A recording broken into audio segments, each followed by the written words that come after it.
On the show today are conservation officers with the DNR right here in Jackson, District 8, Tom Jaakkola and Cullen Knoblauch. Welcome to the show. Thank you. And these folks might be familiar to you because they served for many years, more than 2 decades, at the Jackson County Sheriff's Department. Yep. Right? Retired with honors. Yes. Sure did. And you guys came to Jackson together to get jobs at the Sheriff's Department pretty much at the same time. Yeah, we were hired 2 weeks apart, Huh. March of '99. Did you guys know each other before you came here? No, we No. met. I think we met in the process at some point when we had to do like physicals and drug tests and stuff, and just kind of got along. And you developed a lifelong friendship out of it too. That's Yep. great. So great years of service at the Sheriff's Department, and great to see you continuing to use your knowledge and experience with the DNR. Big difference from being a sheriff's deputy to a conservation officer? Yeah, it's different. I mean, we're fully sworn law enforcement, just like the state police or sheriff's department as a deputy. But our main focus is fish and game laws, recreational safety, stuff like that. Spend a lot of time on the water during the summer doing marine patrol. So Yeah, so we already have a Marine Patrol with the Sheriff's Department, but they're looking at different things. we're looking at the same stuff as they do. We work hand in hand with them. Sometimes last summer, the deputies would jump on our boat or we jump on a boat with them, just because it's easier to work as a partner versus by yourself sometimes when you're out there on the water. Plus, it's a little safer too. So. And are you, Cullen, outdoorsman yourself? I am. Yep. I enjoy pretty much everything in the outdoors, and I think if you ask my wife, I've spent a lot of money in the last couple of years since we've been with the DNR. So, yeah. Yeah, you too, Tom? Yeah, active hunting, fishing, get my kids involved in outdoors. So, Yeah, I think you also were recently in the news. You guys helped to rescue a deer that went out on ice, and that I understand has been a big problem pretty much throughout the Midwest with the mild winter. Yeah, I think you were out there for that. yeah, the sheriff's department, some deputies called me and said, hey, we got a call for a deer that was out, had fallen through the ice, and we responded out there, and didn't end up with the outcome. I think the deer had been in the water too long, and it was very frigid that day. So, but we did the best to try to save that deer. And I remember a few years ago we had deer calls at Sharp Park because it seemed like, I think everybody thought we had just an overabundance of deer in Jackson County. I know we're not doing the call anymore, but are we still overrun with deer? Well, the deer population is good here in Jackson County, so I think we're right in the top of the state for deer killed during deer season and stuff like that. So, despite being in the southern tier of counties in the state of Michigan, we're like an up north atmosphere. We've got so many lakes, and it's just, you guys are probably just as busy down here as they are in the northern LP. yeah, I think across the state there's different areas. Up north you get a little more ORV patrol, snowmobile patrol. I think this year I only put like 28 miles on my snowmobile just because we didn't have a lot of snow down here, or ice to get out on the ice. So. We brought some photos along, and first thing we're looking at is a scofflaw, a doe. Yep. What did she do wrong?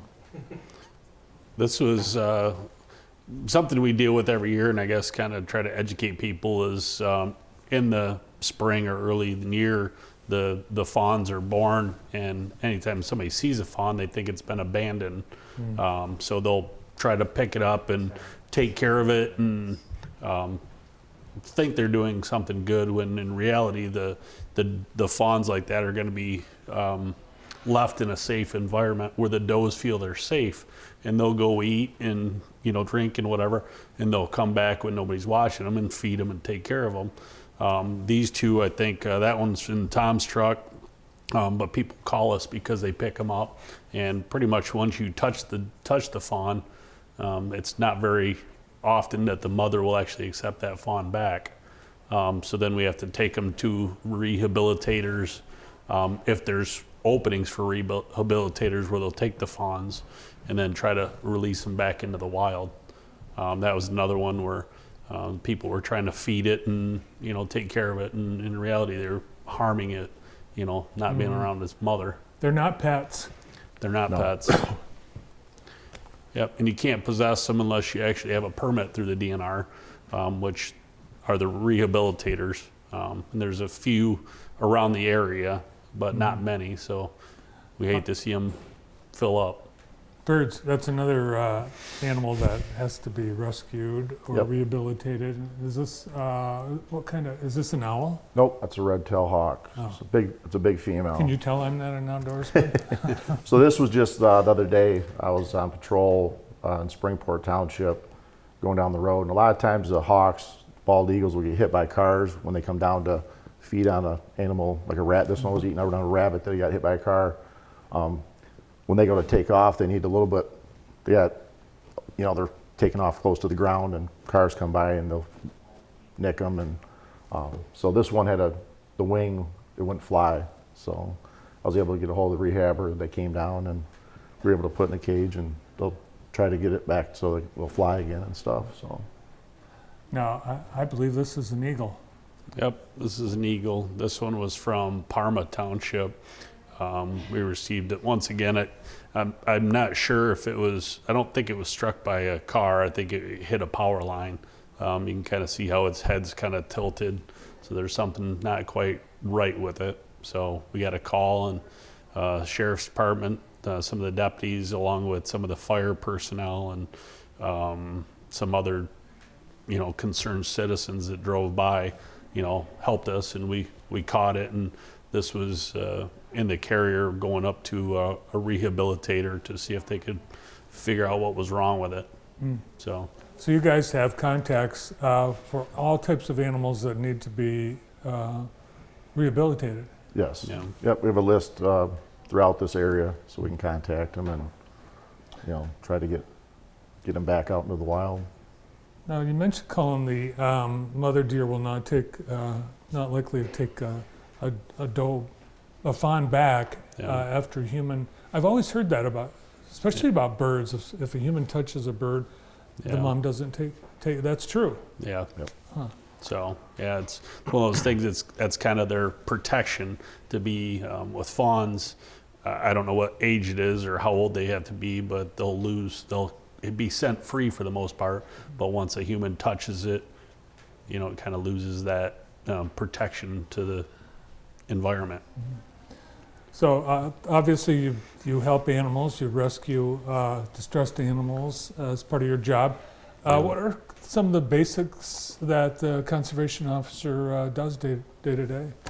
Kind of just depends on the season. We have turkey season's coming up in April, and towards the end of April here. So we'll focus on turkey hunting. Water, there's no ice right now, so we'll probably start getting our boats out on the water and start doing some marine patrol. Looks like the weather's gonna warm up a little bit maybe coming Yeah. up. So Ice fishermen did not have a very good year. no, I think we had about 3 weeks of ice this year, and so it was kind of slow. Yeah. So you've got a lot of equipment. I saw a pickup truck in one of the bird Red Hawk picture. So this is what your vehicles look like, and Yes. this is your dress uniform. Yep, that's our dress uniform that we use for court, or if we're going to the school, something like that, to talk to kids and stuff. Cool. And you were on a snowmobile. Is that part of the job, riding a snowmobile? Yes, so we're pretty fortunate at DNR. Each officer's assigned a boat, a four-wheeler, maybe a motorcycle, jet ski, snowmobile.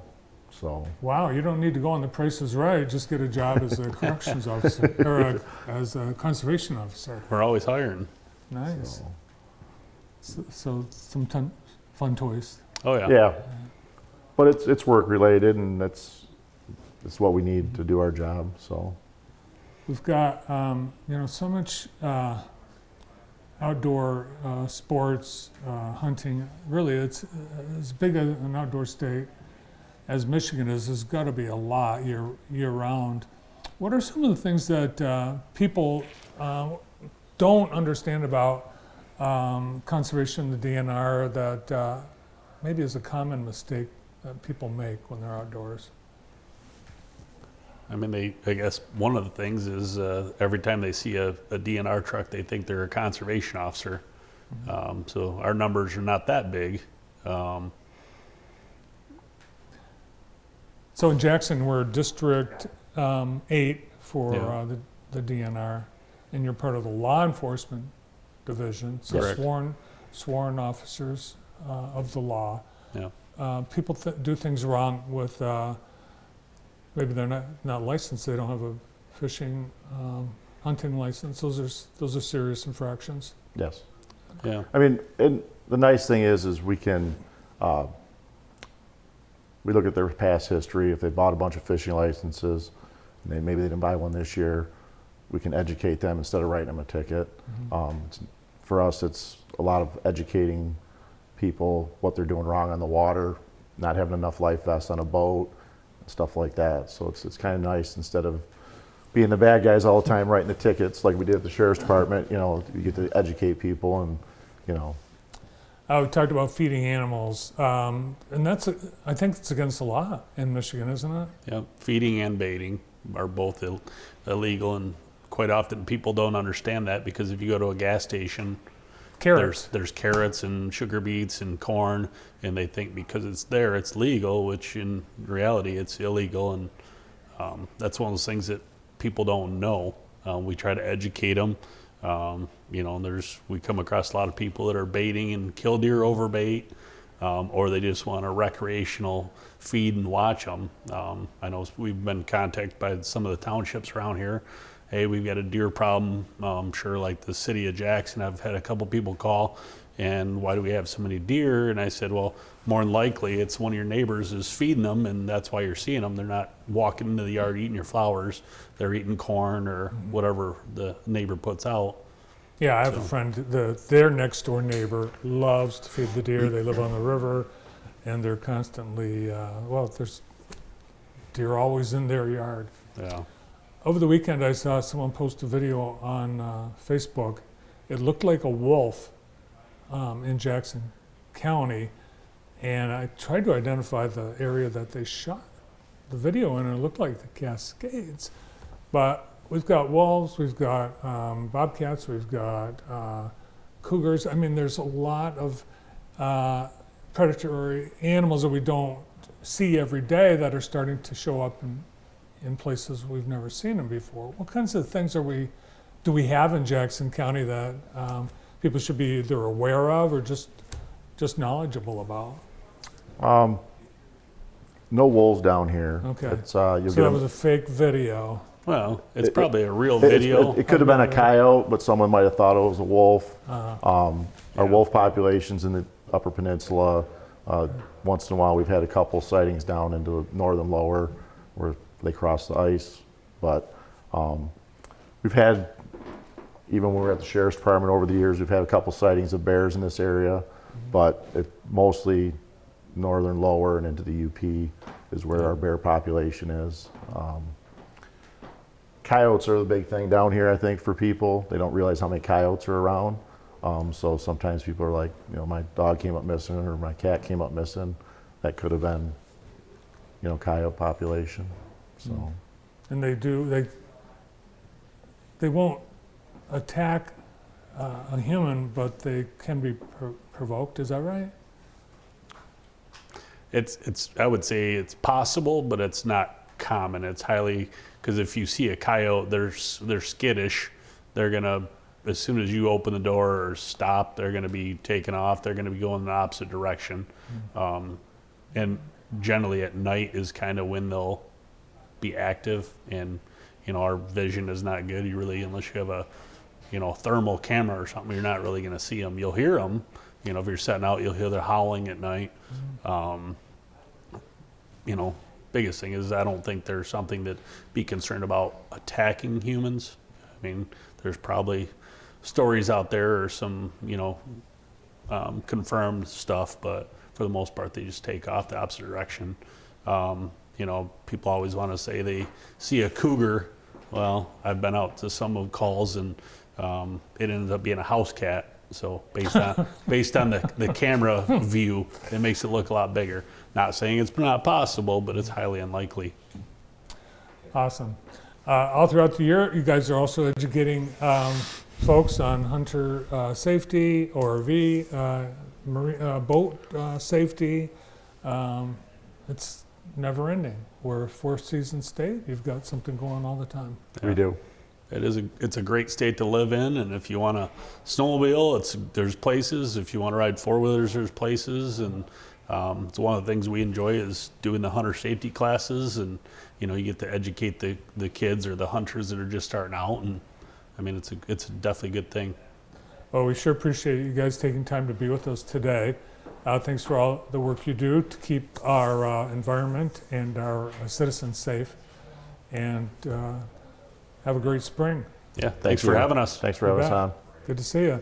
Both retired from the Jackson County Sheriff's Office with a new career with the Michigan DNR Law Enforcement Division, conservation officers Tom Jaakkola and Cullen Knoblauch.